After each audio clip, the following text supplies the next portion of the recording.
How old are you? 78. If you could go back in time and have a conversation with your younger self, what would you tell him? I would tell him the desire to have material possessions to compete in that very artificial and empty world is a waste of time, it's useless, and it's very negative. And that to look for relationships, my curiosity is about people. Have you ever lost someone you really love? Yes, my father. I miss him every day. He was a very positive influence on me. What's an experience you've had with your dad that really changed you as a person, that really stands out to you? There was one day when I was really in a bad way in my first marriage, and I went to him and I was very upset and I was crying, and he finally realized that I was suffering, and he put his arms around me and he said, "I will make it my business to make sure that you get better."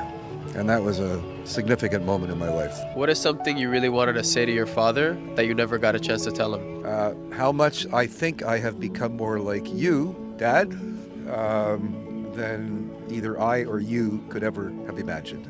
What advice would you give to the younger version of yourself? Don't marry the wrong person. I waited till I was in my late 30s. I wanted to have kids, and I thought, better get moving on it. Don't do that. If you don't meet the right person, forget it. Just stay single. So how do I know if I found the right person? I think your heart will tell you that. And if you see any red flags, listen to those red flags and run like hell. Could you give me a few red flags? Well, if you have a girlfriend and she's in her late 20s and all she has is a mattress and she's renting a room and there are a pile of clothes in the corner and her car looks like it went through a war zone, that's a red flag right there. I think one of the big ones that you mentioned is trusting my intuition. If something inside is telling me to run, trust that. Absolutely. Trust your intuition. Listen to this. When I went to the priest, we had to take this written test to get married. We both failed it. We weren't right for each other. I ended up with a lot of heartache, pain, and a financial liability that I just did not want to, take on. So stay single until the time is right.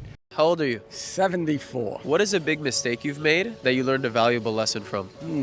Well, many years ago, I was supposed to go to medical school, and my father told me good Jewish boys don't go to medical school, and I didn't pursue it enough, and I went a different way. I got a PhD in psychology, work with people who are dying, end of life. Hopefully they don't end up in a hospital or any place else. I help ease their passage. What has been the most impactful experience you've had working with your patients? Well, I can tell you now that no one wants to die. People say, I'm ready to chuck it, I'm ready to get... No one wants to die. When it comes to the end, no one wants to die.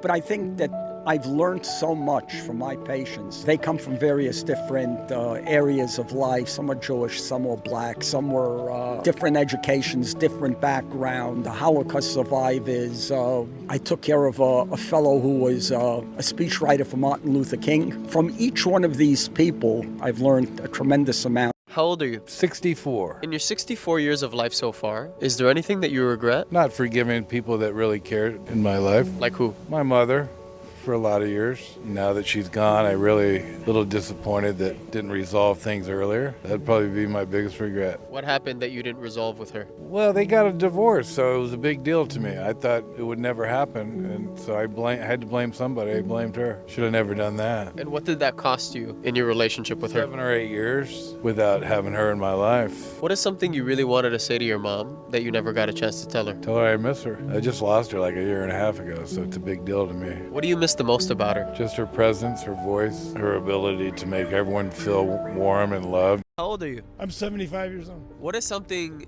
you regret the most in your life? Maybe I could have paid better attention to people that had been through some things instead of thinking that I knew as much as I did in my 20s. I mean, when you get into your 40s, that's really the best time because you've lived some, you've gained some experience and hopefully some wisdom, but you're still prime, physically, mentally. But in your 20s, I don't know how you guys are, but man, trying to figure it out, right? Like, who am I? What am I going to do?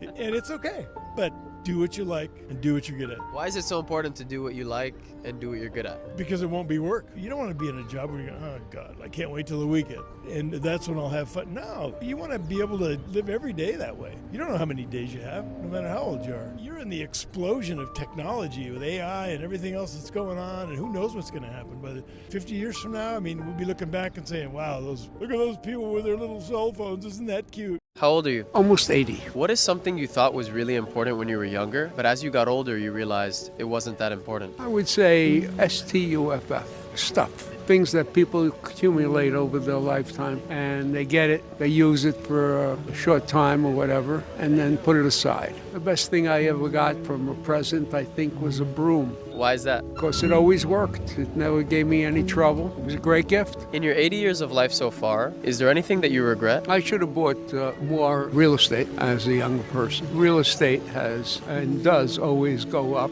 I don't think you see too many landlords who are poor. So when you look at the younger generation of today, what do you think they could be doing better? Well, I think that the younger generation today lives for the day and not for tomorrow. And the whole idea of living is to make this world better. I don't feel that the younger generation, by and large, has that commitment to make things better.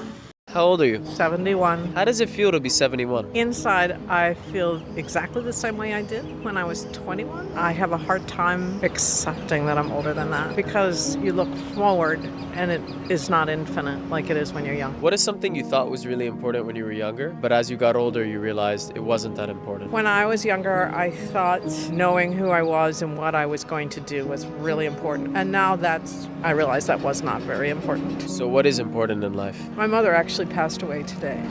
So it gives me a unique perspective that the closest people to us are our siblings and our very dear friends. That's what counts. So your mom passed away this morning. Yes, she did. What is something you really wanted to say to her that you never got a chance to say? Well, I told her I loved her, but I think I didn't thank her enough for being a great mother. And that's something you just don't know until it's probably too late. Is there anything you miss about her? Just talking, just her voice, and you don't get to hear it anymore. How long have you been married? Oh, a long time. 69 years. What advice would you give for a long and healthy marriage? I used to say yes all the time. Just never to fight. No fighting, great marriage. What do you love the most about each other? When he listens. What would you say? What do you love about her? Just about everything. The way she acts, what she does, so forth and so on. How did you two first meet? Through friends. And he fell for me immediately. He went home and called me up on the phone. It was fun. We were young. It was nice. What had you fall in love with her so fast? Her looks, her body, and her personality. That's all you need. She had no money. Did you have money? No. The thing is, a lot of couples, they get married and they divorce after 20 years, 10 years. Oh, I know. I find that so horrendous. So what is it about you two that had you be able to stay together for 69 years and still going? You gotta bend a little bit. You gotta bend a lot. You know, you have to accept the good and the bad in the person. So what's the best time you ever had together? 2 o'clock in the morning.